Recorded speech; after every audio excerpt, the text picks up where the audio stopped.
Enter the zone. All things sports, all things from a mom perspective. Welcome to Moms in the Zone. Thank you for tuning in to this episode of Moms in the Zone. We're so excited. Tonight's guest is Coach Jet. Coach Jet is the fastest woman alive, like the fastest woman alive. Thank you for being on Moms in the Zone, Coach Jet.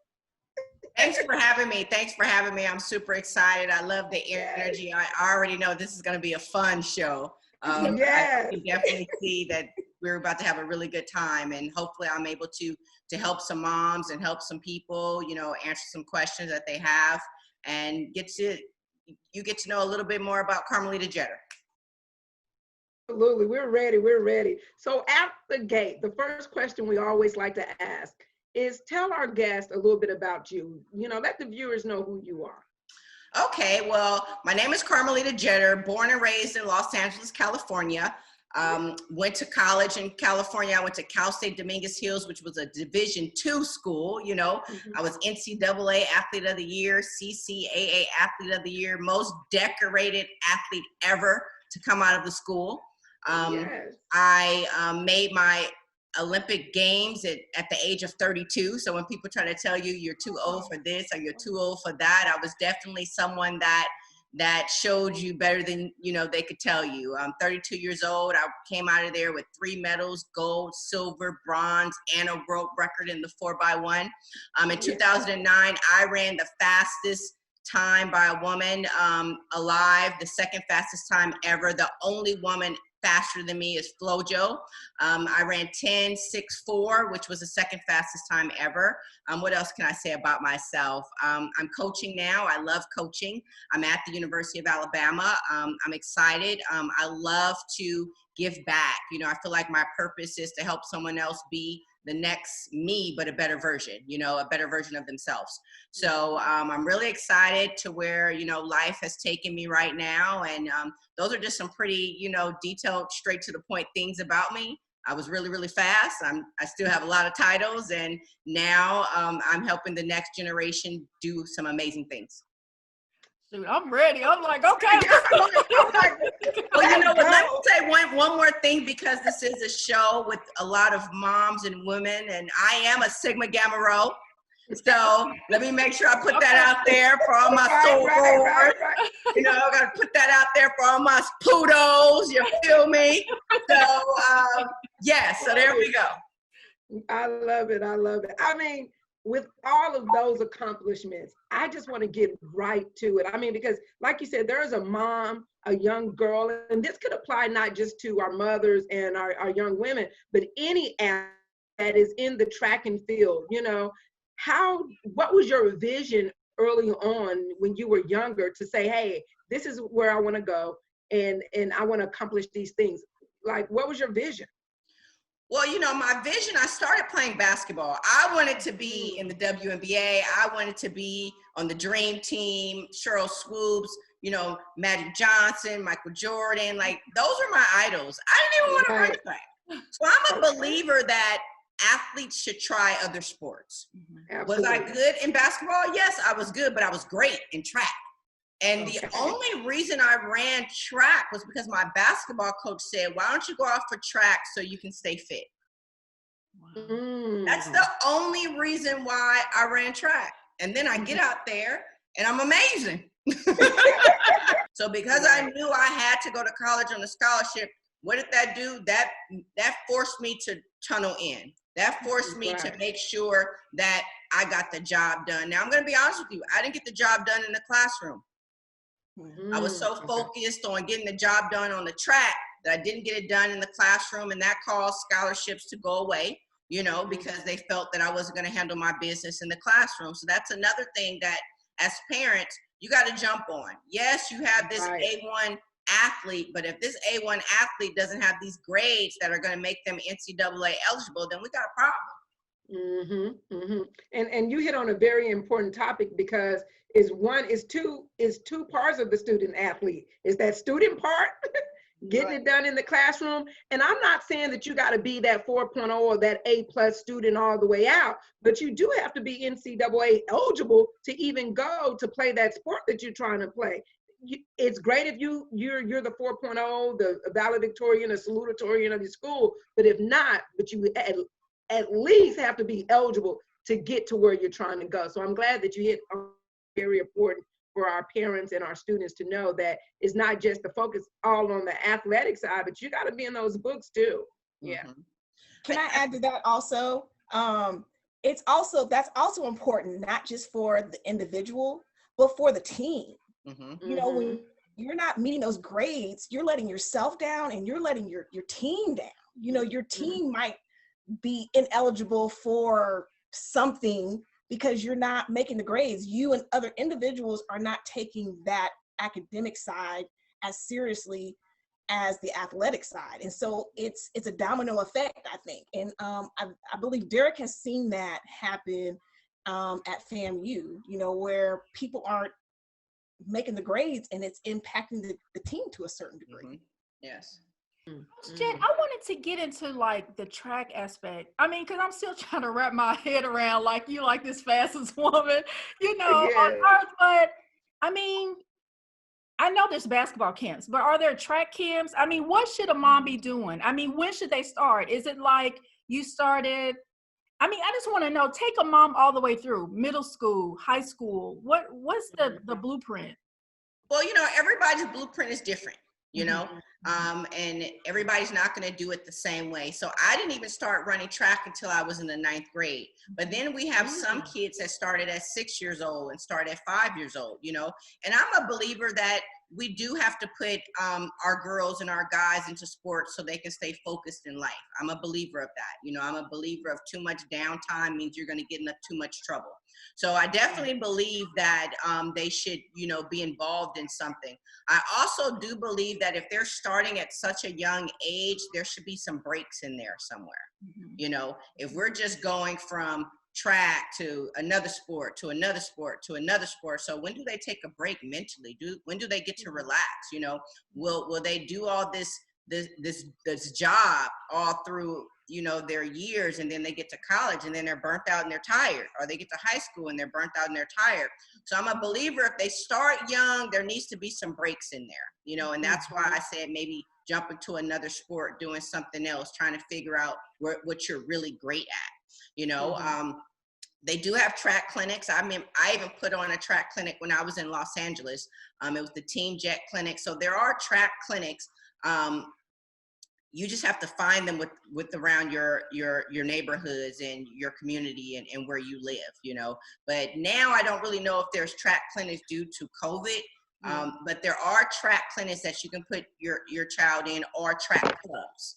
What should they be doing now? Like you were saying, there's not, you know, again, you can't really do like the norm, you know, go to your clinics and camps. So what should someone be, or what could someone be doing at home? Is there like where they could find like some workouts online and then do them outside? Is that? Well, you can always go on like usatf.org and, you know, look up there and see what they have, you know, on the background list. You can also YouTube things, and you can like YouTube Usain Bolt, YouTube Carmelita Jeter, YouTube whoever your favorite athletes are. And on those YouTubes, they always have like a workout that the athletes have been doing, you know. My number one thing that I always tell people is don't be afraid to reach out to someone. You know, don't be afraid if you see a track club on your Instagram or your social media or your Twitter or whatever it is, email them, contact them, you know, ask them like, hey, where are you guys training at? Or do you know of any teams around? I'm a believer of closed mouths never get fed. You know, and if you're not asking and you're not talking and you're not trying to make friends or trying to get in circles where you want your child to be, then it's unfortunate that you're doing a disadvantage to him or her.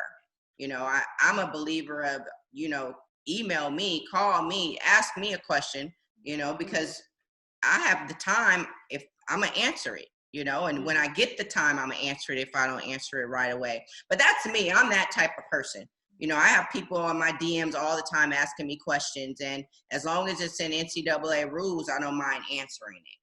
So don't be afraid to reach out to clubs. Don't be afraid to ask questions and get answers. You know, you can't, especially if this is about your child and you want your child to be great, you really ain't supposed to be afraid to ask no questions. Right. Because and that leads me. I'm not a person that is going out to track meets. So I tell people all the time, you better email me if you want me to see you. I'm a bit advocate. See, I am so big on that. People thought I was crazy, even though I knew my son had the ability and the talent. I wasn't going to wait on you to see his film. The one thing I was going to do as his advocate, I'm going to email you. Now, if you look at it, that's on you. If you don't, that's on you.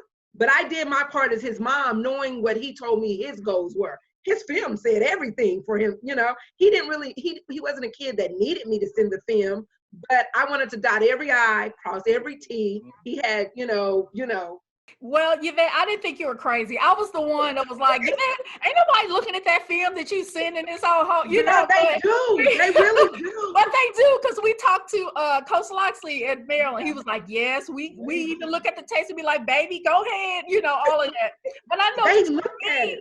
I was just taking him to camps, but and again, this time I'm not referring to you, but some people can't take their kids to camps in person, because my thought is, if you see my son in person, then you know what you're getting. But if you don't have that ability, the film is just as good. So Yvette, I don't think. And I tell people, if you have a phone, tape them at practice. That's it. Tape them at practice. I have athletes that tape a workout and send it to my phone. Like, that's fine with me, because I need to see you. You know, and sometimes people get caught up in, well, I don't want them to think this and I don't want them to think that. You want your kid to get a scholarship? That's it. Are you worried about what people think? You better put it in there. I've signed several athletes on their parents sending me emails. Absolutely. And I think I respond like, hey, I need you to work on a few things. But that's positive feedback. Right. So the only thing I'm doing is helping you. Let's say you don't have the times to come to me, but I'm gonna help you get the times to go to somewhere else, because at the end of the day, you need to go to school. Right, absolutely. I think this is empowering, because I think there are some moms that feel that they're not supposed to do that. You know what I mean? Like, they're not supposed to reach out. You know, the dad is supposed to do that, or the athlete is supposed to do that. I don't know that a lot of moms feel empowered to do that. I will be honest, I didn't feel empowered to do that. I thought that was my husband and my son would work on that together. So I think hearing you say that, and hearing Yvette and Nikki talk about that, and knowing that Yvette did that for Marquise, but that coming straight from a coach. Right. Well, you know what, this is what I'll say too. If it's a mom that doesn't want to be that mom, send it as your kid. That's it. That's it. Either way it go, it's coming to me. Right. They're receiving it either way. And I would tell you how many schools during the allowed period that email back, and they either email back and said, we already on them. You know, we've already been looking at them. You know, when can you come to visit?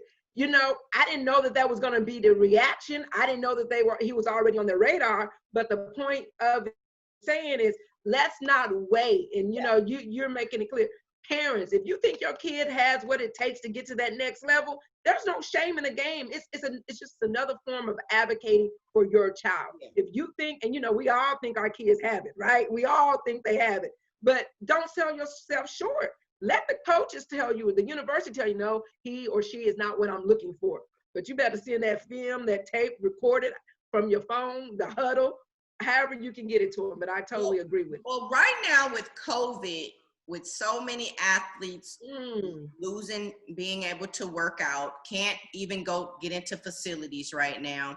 Like this class that's coming up, a lot of these athletes are trying to figure out where they're going to be, what's about to happen for them. So right now, this is probably the most important time for moms, dads, athletes to reach out to coaches, because there's no recruiting happening right now. You know, everything's done really. We can't go to schools. We can't go to practices. We can't do any of these things. So you have to be direct right now. You have to get people's attention. You have to be proactive, or your child's going to be sitting around trying to figure out why they haven't been picked. It's not because they're not good enough. It's because they didn't probably have the season that they needed. And they're in the same bubble as 20,000 athletes right now. And if 20,000 athletes can have the same time, I'm going to notice the person that reached out. That's it. That's it. You know, in this, I don't know. I just can't believe we're talking to you. I'm so serious. I want to like experience like the races. Because I don't know what that's like. I don't know what it's like to be in the Olympics. Training. Just all of it. I don't know. Of it all seems overwhelming. It's a true sacrifice. And going to the Olympics was the exact same thing. You know, you have to train 4 years for 10 seconds, you know, and during that time, you have to be willing to sacrifice. You have to be willing to put all your eggs in one basket. You have to go to practice every day and train hard. I posted something today that said, you know, you have to be willing to train hard when nobody's watching, so you can be prepared when thousands are watching, you know, and I'm a believer of that. Like, the work is done when nobody's looking, not when everybody's cheering, you know. So the sacrifice comes from, you know, making sure you surround yourself with the right friends, making sure you're actually in practice and not just at practice. And when I say that because sometimes people are like, well, I was there, but that don't mean you were in it. That don't mean you were listening. That don't mean you were engaged. That don't mean you were actually doing what you were supposed to do, learning the plays, you know, running your routes, whatever it is, you know, getting out the blocks, whatever sport it is, you know, is the athlete really there? Or are they just present? So what is that is for track and field? What is that in terms of track and field? Because I understand what that is when you have a ball in your hand or something like that. But what is being engaged or being there when it's track and field? What does that mean? Well, it's listening. So if I'm telling you to stay on your toes, swing your arms, drop your chin, pick up your feet, stand tall, you're listening to me and you're actually executing what I'm saying. So that's what it is when I say, are you in practice? Are you just running the run? Are you just all over the place? Or are you actually doing what I'm telling you to do? Okay. Are you actually getting out of the blocks and driving? Are you actually staying down? Are you coming up? Are you running through the line? Those are the things when I say, are you in practice? Or are you just at practice? Do I have to constantly keep telling you the same thing over and again because you're not listening? You know, so that's what I mean when I say you're in practice. And with track and field, it's a mental thing because you're tired. You're doing the same thing over and over and over again within this hour, and you're exhausted. And I always tell people track is 99% mental. Everybody on the line is capable of winning. The person that wins is the person that trained the hardest and the person that has the most heart. You know, the person that executes the race and the person that gets to the finish line first. Everybody at the Olympics is talented. Everybody at the Olympics, no doubt, on the podium because they made it to the highest level there is in sport. But everybody's not seasoned with being patient, or not seasoned with being confident in themselves. You know, there's tons of athletes that can get the job done in a relay, but can't do it on their own. Why is that? Because you're not confident in yourself to get the job done. But when you have 3 other people that are depending on you, all of a sudden you're running the fastest times in the world. Well, what happened when you did the individual race? You know, so a lot of track and field is mental. It's mental preparation that starts at practice. And every day it starts with the athlete being fed everything that they need to get the job done. You know, are they being fed all the good stuff? Are they being fed the things that they take in as positive? You know, are you a person that's screaming out when they do bad, but only whispering when they do good? It's supposed to be the opposite. You know, I'm supposed to cheer you on all day. And then if you're doing something I don't like, I'm gonna put you to the side. I'm gonna holler at you for a second. You know, so it's all also about what type of coach you have too. You know, the great ones usually have great coaches that know how to speak to you when you're in the trenches. You know, that's the difference in track and field. You know, how is the coach speaking to you in the trenches? You know, that's when you go into a gunfight with a knife. And, you know, you're just like, well, let's get it. Right. Let's do what we do. Right. Coach Jen, I had a question. I know for like basketball, football, we have like a huddle. You know, you can make a film. And I mean, is that the same thing for track? And if so, are you doing just clippings of your race and then you do your times? What's all incorporated in that? Well, you can tape things at practice. And when you say a huddle, explain that to me, please. I'm sorry, huddle. It's like I don't want to say it's the software, but it's where coaches can log in and it has all your game film and and then you can make like highlight tapes. Yeah. So we have that in track and field. It's called like mile split, and it's several other different ones where the athlete can upload their races. They can upload their whole They can even tag schools that they might want to go to, and then if this athlete has, you know, something that I like, I end up calling them like, hey, it's Coach Jet, you know? So it's just, so it is things like that for coaches to find athletes on. And what was the name again? It's one called Mile Split. There's several. There's several of them. Mile Split's like the biggest one that you can punch a person's name in, and I can watch all your videos. I can see your times. I can see all of it. So there's several different ones. There's smaller ones that are just really set up to really help, you know, athletes that maybe don't have the huge name, you know. So there's several different ones. A mom can Google, you know, track and field, you know, links or mile splits or things of that nature, and she can find it that way. And it's a fee. You know, everything's a fee, right? So it's a fee, but I'll be honest with you, it's worth it. Because I find a lot of athletes that way. Now, Coach Jet, I know that a lot of them won't have the film. I mean, because they haven't been racing or whatever. So what would someone do? Would they like go to a track and then maybe time themselves in 100 and tape it? Is that a way to? Yes, you better have your own track meets. Okay. You know, coaches that you're fit, because that's the first thing that they're going to say, because you haven't been able to do anything. So now you showing them you're doing your drills or you're warming up, and then guess what? They get to see your physique. They get to see your body. So then they're like, okay, this person is fit. They've been working out. Okay, first box checked off. Then you give them the blocks. You do whatever you need to do, but you sell yourself. That's it.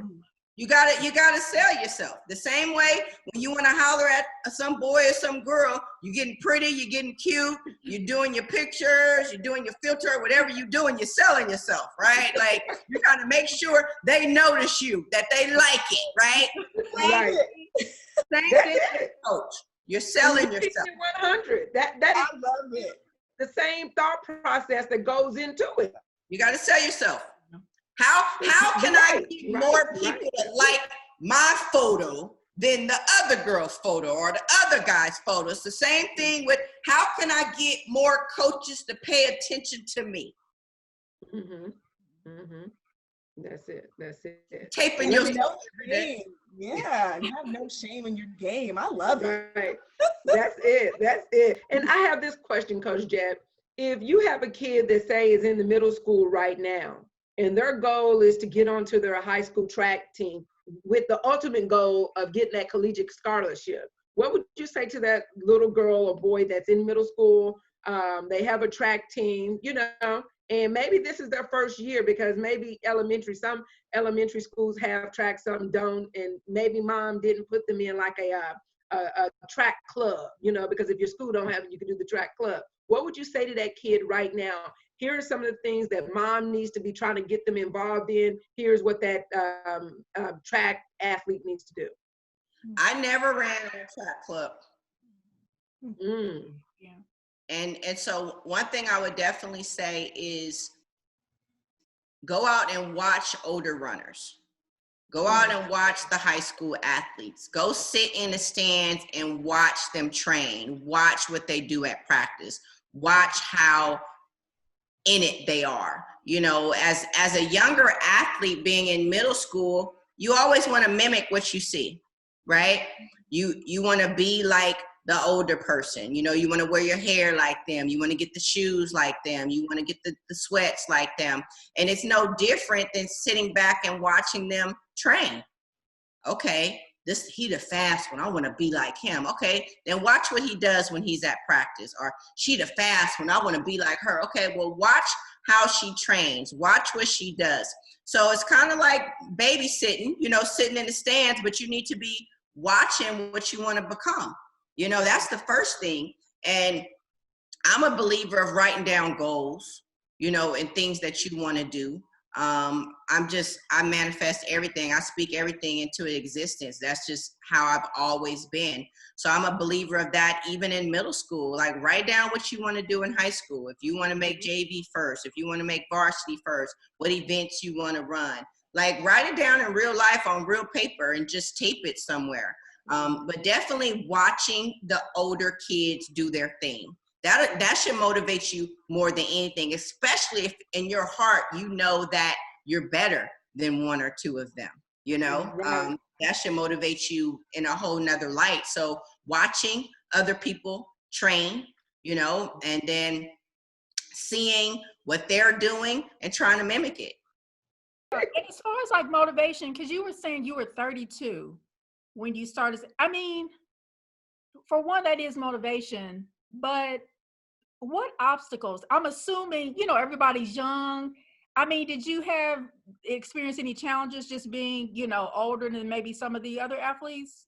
Well, I think the plus that I had was I didn't start super young. Mm-hmm. I didn't have as many races on my legs. So Mm. body-wise, I wasn't burnt out.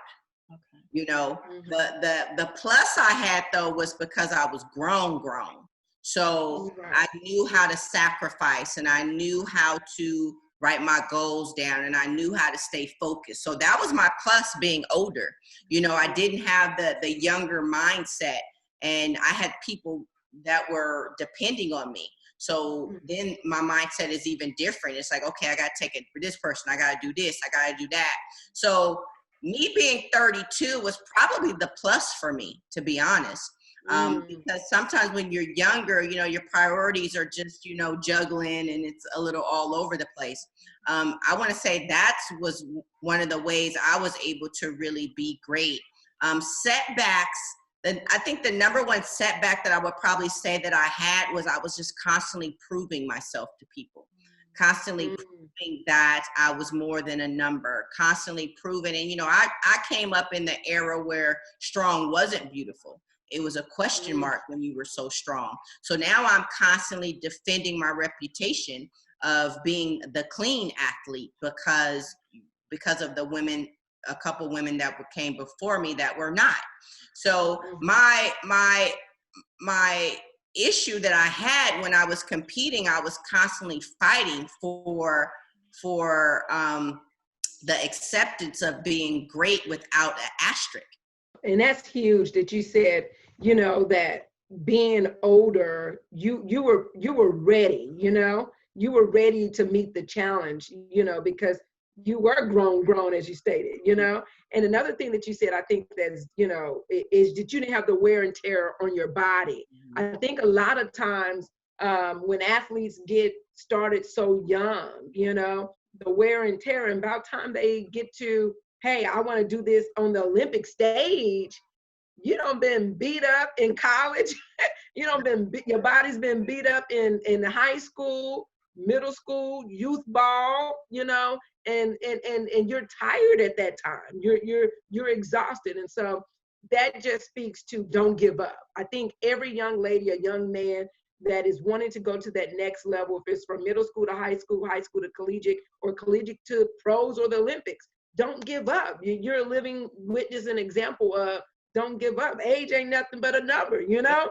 But a number. And when people give up, that's because they weren't really that serious in the first place. You know, a person that is a believer of themselves, a believer of God, and wants to make it happen, they're going to keep going till they can't go no more. You know, I always tell people that, I'm like, you know, don't stop until you actually gave it everything to where you could walk away and be okay. You can't walk away and be okay and you keep having this shoulda, coulda, woulda. That means you actually didn't do what you were supposed to do. That's huge. When I left the sport, I was fine because I gave everything to the sport. There was nothing else left for me to give. So when you're an athlete and you put all of your eggs in one basket and truly put them in there, you're secure with yourself, whatever the outcome is. But when you know you halved it, when you know you didn't train good, when you know you didn't eat right, when you know you didn't do the things that you were supposed to do, that's when you get those athletes that just keep coming back because they're trying to fulfill something that's never going to be fulfilled because you're still not doing what you need to do to get it done. That's big. Not making that sacrifice up front. Coach Jay, can you talk about the recovery?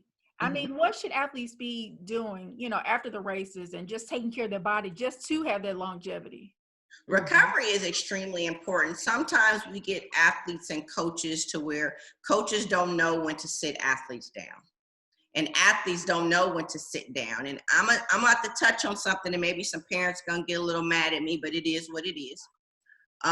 You have some parents that don't know when to sit down, and they're constantly pushing the kid and constantly pushing the athlete. And that's how they get hurt because they're exhausted and they're tired. Rest is key. If you want an athlete to perform to their best, they can't train 6 days and then go out and run that one day and you mad because they didn't do what they were supposed to do. Well, when was they supposed to rest? Right. So rest is huge. And sometimes people think rest is just physical, but sometimes rest is this.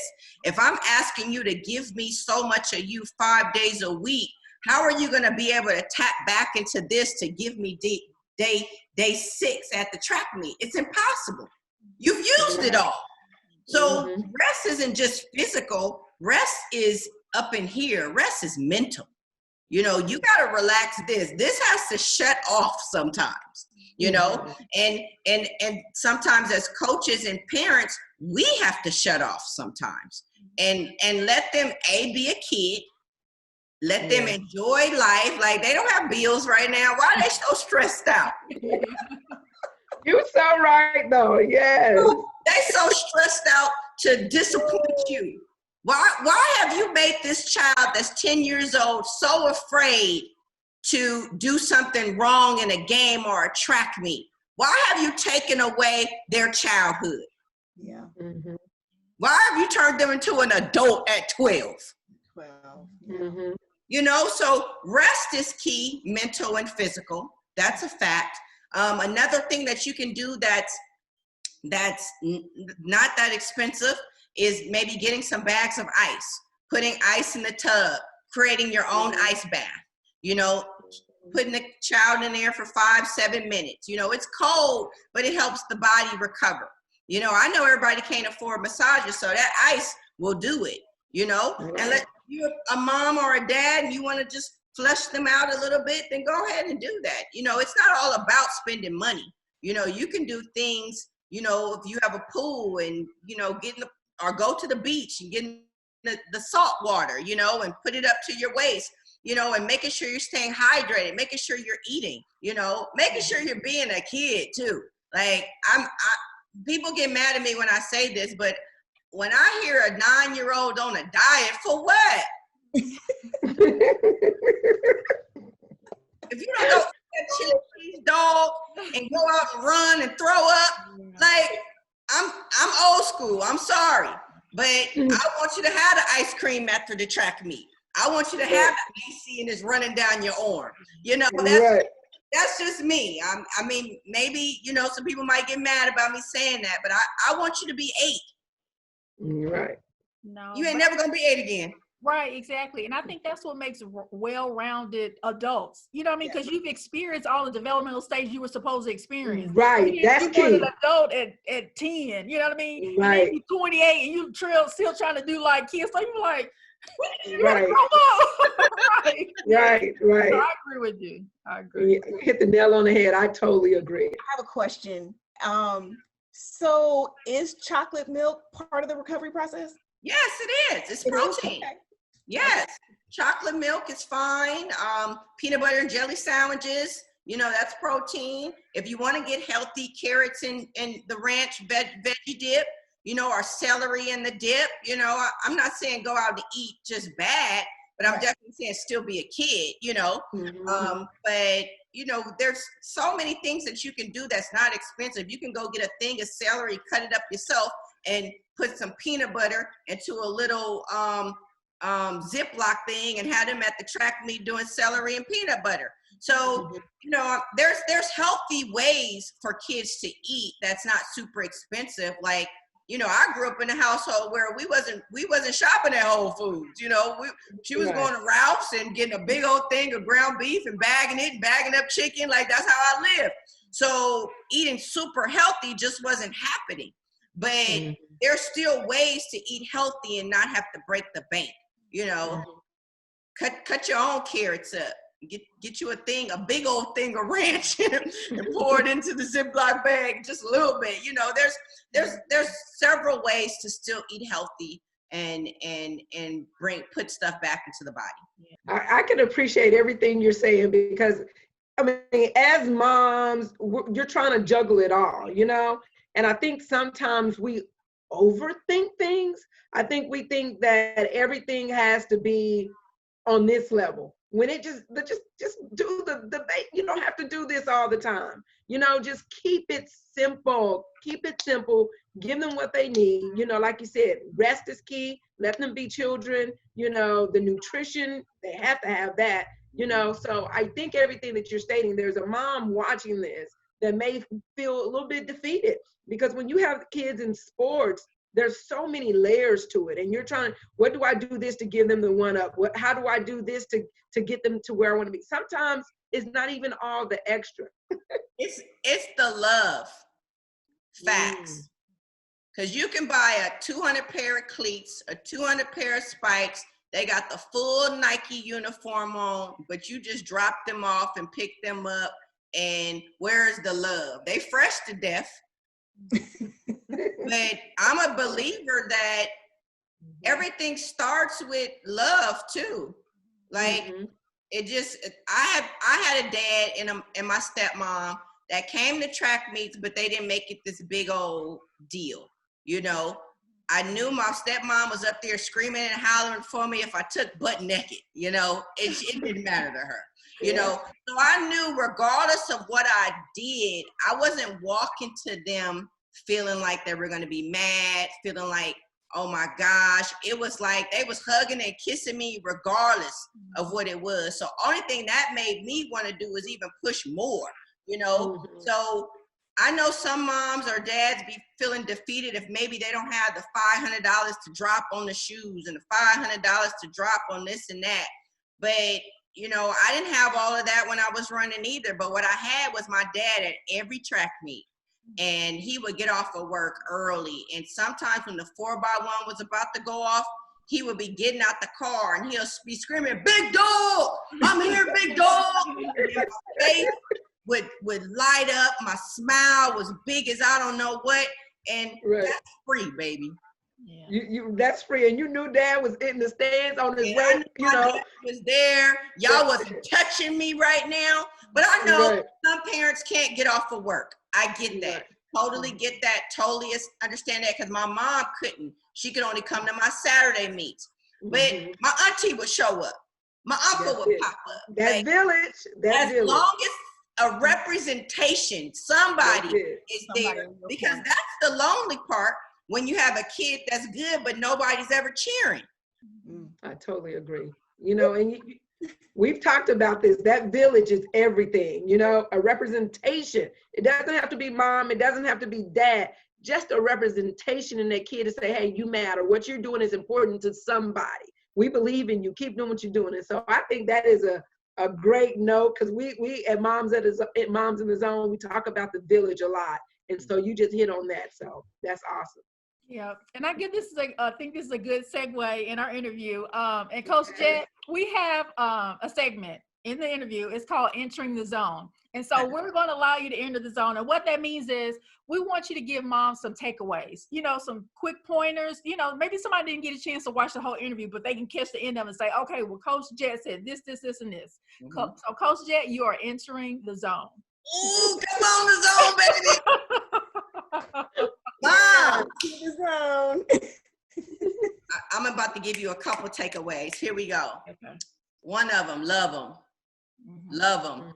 Love them when they wake up. Love them when they go to sleep. Love them when they leave the house. Just love them. Just constantly feed them that good stuff. Let them know if the game was bad or the meat was bad, or you know they didn't execute the things that they need to execute, that there's another game, there's another day. Just that constant I still love you regardless. You know, nowadays we're losing our athletes to suicide.